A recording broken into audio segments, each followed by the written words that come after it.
Ah. All right, it's time to get your plant and garden questions answered. Lisa Briggs is standing by at the Bruce Company, taking your calls at 608-270-9933. Hi, Lisa. Hello, how are you guys? We are wonderful.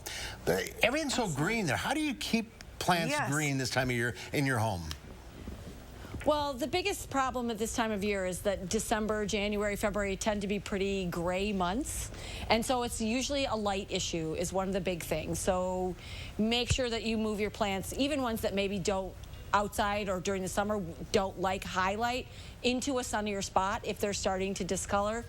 The other problem that people tend to experience in the winter is overwatering. So make sure, especially if you had holiday plants that are in those decorative foil containers, that you take them out of there before you water them so the water doesn't build up in the bottom of that. So I have issues keeping plants alive. People know this about me. I do too, Charlotte. I don't buy that one at all. So no, house plants, I'm terrible. I have killed 3 bamboo plants. One of them being my mother's, and it was beautiful and lush. And I know you're not supposed to water it a lot, and it's not supposed to be in direct sunlight, but they just die. So the lucky bamboo. The lucky bamboo. Are we talking about lucky bamboos? Yes, yes, the lucky bamboo. So what, is there a trick that I have not been told about? Most people keep those lucky bamboos in a vase of water as opposed to planting them. They seem to do better that way, and then that way you can change the water out when it starts to get icky. They do like bright light, not necessarily right in the sunlight. And so try that. If it's, do you have it planted in soil, or do you have No, it came in a small little vase, and it had some rocks in it. So and I maybe still just make managed to sure kill that it. you. Maybe make sure that you take the rocks out occasionally and clean them off. So if there's any sediment or anything gets in there, that the water that you can clean the water out. Okay. I would try that and see if that helps. I will make that attempt. Thank you. Let's go to Kurt. Welcome. Kurt in Baraboo. Hi, Kurt. What's your question? Hi. I have a honeysuckle bush that's kind of out of control. It's like 12 foot tall, and I want to know when's the best time to prune it back and how far. So honeysuckle, depending on the type of honeysuckle you have, are on the DNR's invasive list. And so if it's a really big one, there's a good chance that it is one of the Asian honeysuckles that you're not really supposed to have. But I will say that they are very easy to prune and respond to heavy pruning quite well.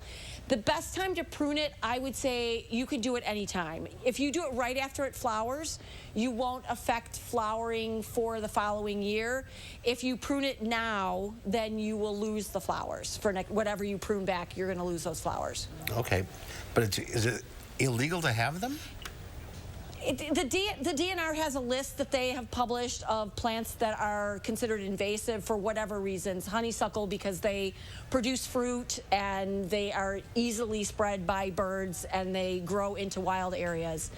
I don't necessarily know that it's illegal, like no one's going to come and arrest you or dig it out of your yard, but like garden centers can't sell them. They can't be transported across some state lines. So if there's, there are lots of plants that would be better choices than a honeysuckle that would stay, a more manageable size so that you didn't have to prune it all the time.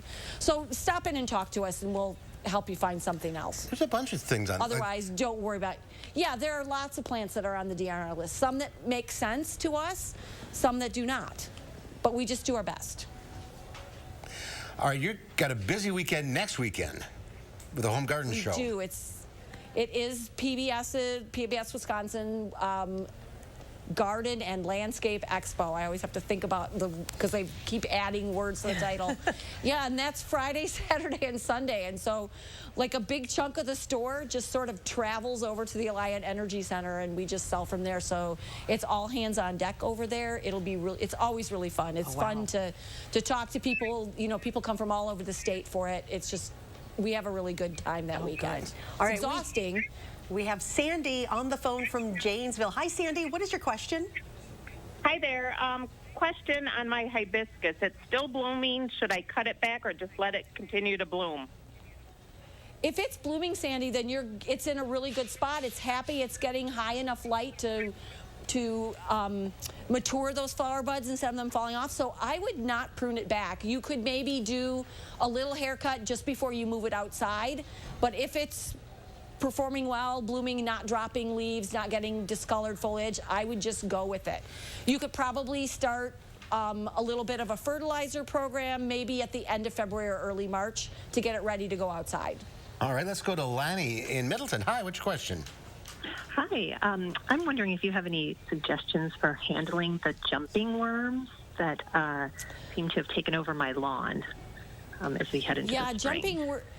They're a real problem, and I am not the resident expert on jumping worms. Gail is, so I'm going to say, why don't you email us your contact information, plantdesk@brucecompany.com, and then I can get the latest information about jumping worms, about any control that is available to you directly. All right. Well, she's in Middleton. She can just stop by. Yeah, she can stop on. I will do that. She can just stop by. All right. Yeah, just stop by. That's true. Okay. Okay, thanks for calling.